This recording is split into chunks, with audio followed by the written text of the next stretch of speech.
Good morning, everyone, and welcome back to Term 3. Strange circumstances to welcome you back, people, but I guess it is what it is. I would have loved to be there at school and welcome you all and hear all the stories from your holidays and what adventures you've been up to, what went well and what went maybe not so well. I've got quite a few things to share with you as well, but hey, let's hope that Wednesday we can get back to school and we can get to reconnect for our Term 3 learning. Anyway, it is my pleasure today to introduce you to our connected learning. There are basically two things I would encourage you to do today. One is related to Christian studies, and the other one is related to something that we celebrate in Australia this week. It's NAIDOC Week.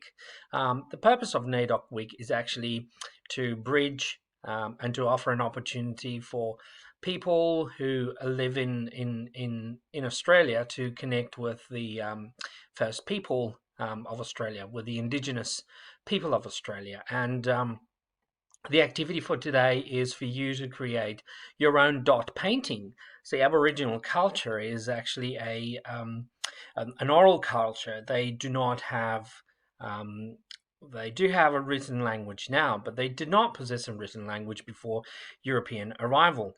So a lot of the time, messages that had to be transferred from generation to generation, things like maps, things like stories, a lot of the time were kept by actually drawing these stories and drawing these maps and using all kinds of symbols for actually creating these pieces of art. We look at them as pieces of art, but they could very well be someone's story, a tribe's story, an individual story. They could be maps.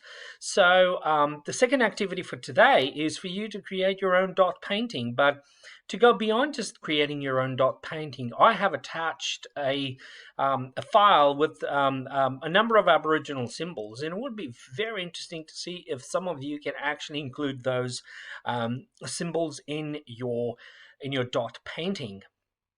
And of course, if you manage to finish your work and you're proud of it and you want to share it with us, it would be nice for you to take a photo of it and upload it onto your class forum pages. So the first activity is actually a Christian studies activities, and it actually continues to study the journey we've actually started right back in January, and that is God's promises to a very important person called Abraham, and actually how this story unfolds. So at the end of term 2, we left the story with Joseph, even though he actually ended up in Egypt in very unfriendly circumstances. He was sold by his brothers. Then he thought, okay, I'm getting somewhere here, because he found himself into the house of the captain of the guards. He was like the bodyguard for Pharaoh, for the king of Egypt at the time. He found himself very well respected, really appreciated for the work he was doing, and he thought, wow, this is it. Okay, all right, I can put the past behind and life is going to be easy. Oh, well, things don't go very well for him, so he finds himself thrown into jail. And then in the jail, he actually, he might think, well, that's the end of my story. There's no chance I'm going to come out of this jail. He actually bumps into a couple of people. He interprets the dreams for these people, and actually, the dreams come true. But the guy who survives actually forgets about Joseph until Pharaoh has quite a disturbing dream, and he actually two dreams actually, and that's when there's a guy in jail that I met. His name is Joseph, and he could actually tell me what the dream meant. So he actually brings Joseph before Pharaoh, and this is where the story really just gets better and better.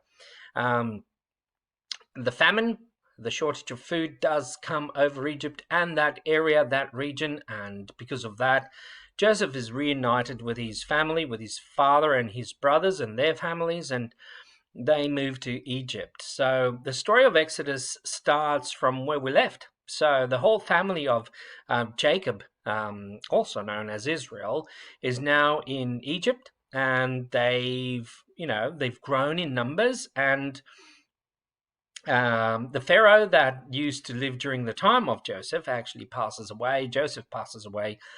His brothers pass away, Levi, Reuben, Simeon.